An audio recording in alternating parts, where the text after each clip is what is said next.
Në vijim të komunikimit të Kryeministrit të Republikës Shqipërisë, Zoti Edi Rama, me sekretarin e përgjithshëm të NATO-s, Stoltenberg, në datën 21/9 të këtij viti, në Ministrinë e Mbrojtjes mbriti një ekip i NATO-s, i kryesuar nga zëvendës ndihmë sekretarit përgjithshëm i NATO-s për sfidat në zhvillim të sigurt, Zoti Apaturaj. After discussing with the Prime Minister of the Republic of Albania, His Excellency Mr. Edi Rama, with the General Secretary of Stoltenberg of NATO, a NATO team led by Deputy Assistant of Deputy General Secretary Pathai came here in Albania.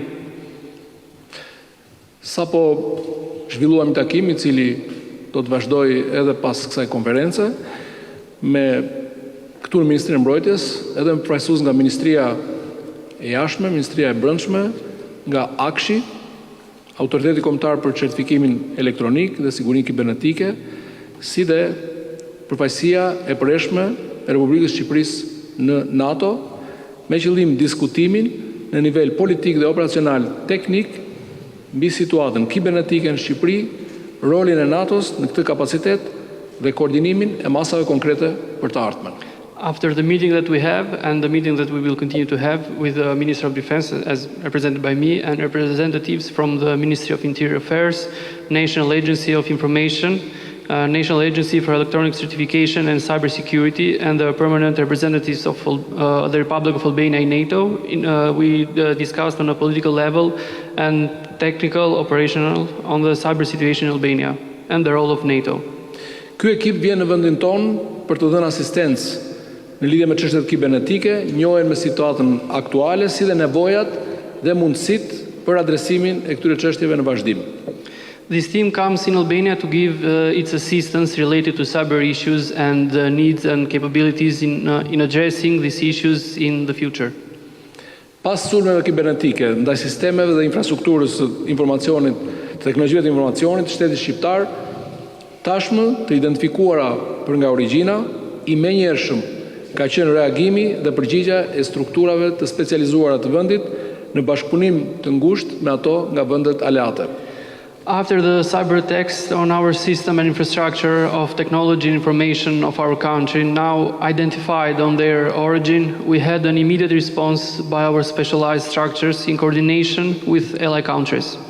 Ndonse këto sulme kishin për qëllim shkatrimin e plot të sistemeve dhe platformave të shërbimeve shtetërore, ato arritën të cënojnë operacionalitetin e tyre për një kohë të shkurtër, për arsye të mbrojtjes të sistemeve dhe infrastrukturës së teknologjive të informacionit, por nuk arritën qëllimin e fshirjes dhe shkatrimit të gjithë sistemeve tona të teknologjive të informacionit.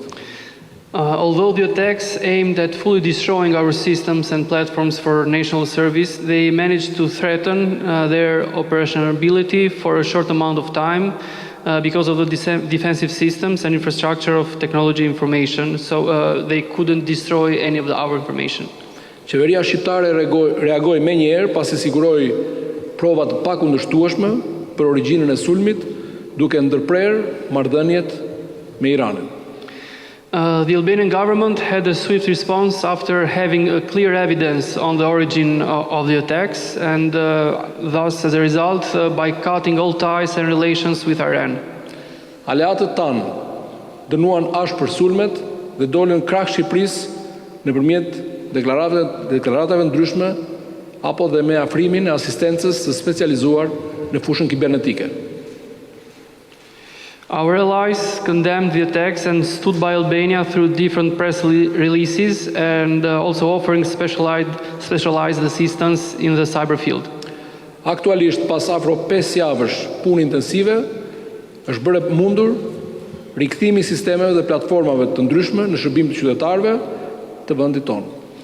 After almost 5 weeks of intensive work, it was possible to bring back online the systems and the platforms. Këto sulme kanë treguar se nuk mund të jemi të mbrojtur në mënyrë permanente, por se duhet jemi vigjilentë dhe të aftë të mbrojmë infrastrukturën dhe teknologjitë e informacionit të vendit tonë duke investuar më shumë në drejtim të luftës kibernetike. These attacks showed that we can't be protected permanently, but we have to be on alert and able to protect the infrastructure and information technology of our country by investing more on the cyber threats. Investimet të shumta janë bërë këto vite, por kjo është një luftë e re që ka marrë tjetër intensitet edhe mbas agresionit rus në Ukrainë, I cili ka prishur ekuilibrat gjeopolitik dhe ka ndryshuar skenën e sigurisë. We have invested a lot, but this is kind of a new war now, especially after the Russian aggression in Ukraine, which has destabilized all the equilibrium. Sa I përket sistemeve të Ministrisë së Mbrojtjes, pra të sigurisë dhe mbrojtjes, ato kanë qenë të paprekura nga sulmi sepse janë të shkëputura, nuk janë në rrjetin e përgjithshëm të komunikimit dhe teknologjive të informacionit, por pavarësisht kësaj, ne kemi rritur gatishmërinë dhe nivelin e vëmendjes dhe sigurisë për gjitha sistemet tona në fushën e sigurisë dhe mbrojtjes. As it regards to the platforms and systems of the MOD, Ministry of Defense, and the armed forces, it's kind of different because we have a closed system, so not all our systems are online. But even though we have increased our alert and responsive time, just to be sure. Dua të falenderoj Aleancën para publikut shqiptar për deklaratën e bërë në mbështetje të vendit tonë, si dhe asistencën e ofruar për forcimin dhe mbrojtjen e kapaciteteve të mbrojtjes kibernetike për të penguar sulmet kibernetike në të ardhmen. I want to thank the Alliance and the team that came here in order to help us and protect us from the cyber attacks that have happened and that might happen in the future. Vizita e ekipit sotëm është një dëshmi e solidaritetit, e mbështetjes, e reagimit të menjëhershëm të Aleancës ku ne bëjmë pjesë, NATO. Today's visit is a clear evidence of our cooperation, of our will to continue to work together and to stay together in the future with the alliance of NATO.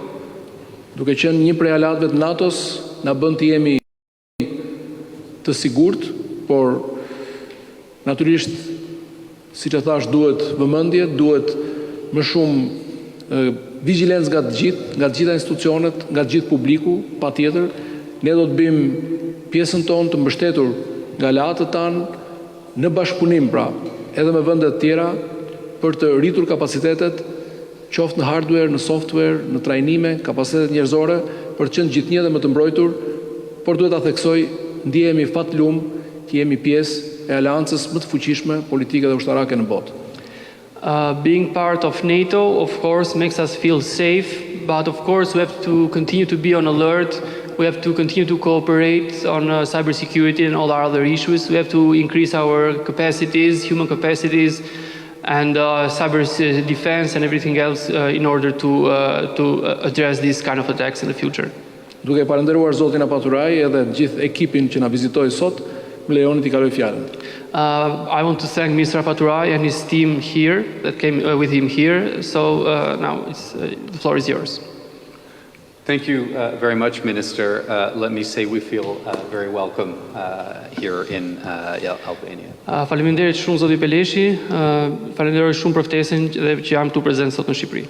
You mentioned the word solidarity, and that's the right word. We recognize that Albania is facing a massive, unprecedented level of cyber attacks, but you are not facing it alone.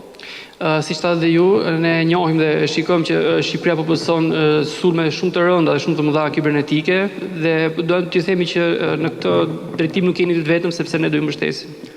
All NATO allies recognize that Albania requires support. So does NATO as an organization. That's the message the Secretary General passed to the Prime Minister last week, and that's why the team is here so quickly. Të gjitha vendet e NATO-s e njohin dhe shikojnë sulmin që është bërë Shqipërisë dhe sigurisht mbështesin Shqipërinë në këtë drejtim dhe ky është dhe mesazhi që sekretari i përgjithshëm i dha kryeministit Rama në takimin e javës së kaluar në 21 shtator. I'd like to recognize, just to start, how much effort the Albanian government has put into responding to these attacks, to rebuilding the systems, to defending against these cyber attacks. It is clearly an effort from the very top at the political level down to the technical level that Albania is taking very, very seriously. Sigurisht do të theksoj edhe përpjekjet e shumta që ka bërë shteti shqiptar duke nisur nga maja, pra nga qeveria dhe deri poshtë tek niveli I ulët për të përballuar këto sulme që janë bërë. NATO and NATO allies have already stepped in to try to provide support both at the technical level from NATO headquarters but also individual allies, and we know that private industry is also helping. Sigurisht ndihma ka ardhur nga NATO, ka ardhur në nivel teknik nga vendet ndryshe të NATO-s, por edhe në nivel individual nga kompanitë dhe strukturat e ndryshme. My team and I are here to see what more we can do at various levels. First, right now, to see how we can help coordinate support from allies and from NATO headquarters to deal with the immediate challenges. Unë dhe ekipi im kemi ardhur këtu për arsye të ndryshme, por fillimisht arsye kryesore është për të parë situatën dhe për të bërë një koordinim të aleatëve dhe të zyrave qendrore të NATO-s për të lidhur me situatën me sulmin kibernetik që ka ndodhur. To look at Albania's long-term requirements when it comes to equipment, when it comes to training, when it comes to designing the architecture for cyber defense, and we know that Albania is already taking steps in that regard. Për të parë nevojat afatgjata që nevojiten Shqipërisë për të ndërtuar, për të arkitektuar një rrjet mbrojtjeje ndaj këtyre sulmeve kibernetike dhe kemi bërë edhe që Shqipëria po bën hapa përpara në të fushë. And to use NATO as a political platform to assess the political implications of a large-scale, long-term attack that this represents, that this is, which allies have recognized in the statement that they released just recently. Dhe për faktin e sulmeve në një shkallë të gjerë dhe për një kohë të gjatë që janë bërë në drejtim të një vendi të NATO, siç është Shqipëria. So, Minister, you can be sure of NATO's continued political and practical support. Pra, zoti ministër, mund të jeni sigurt për mbrojtjen praktike të aleancës. Thank you very much. Faleminderit shumë.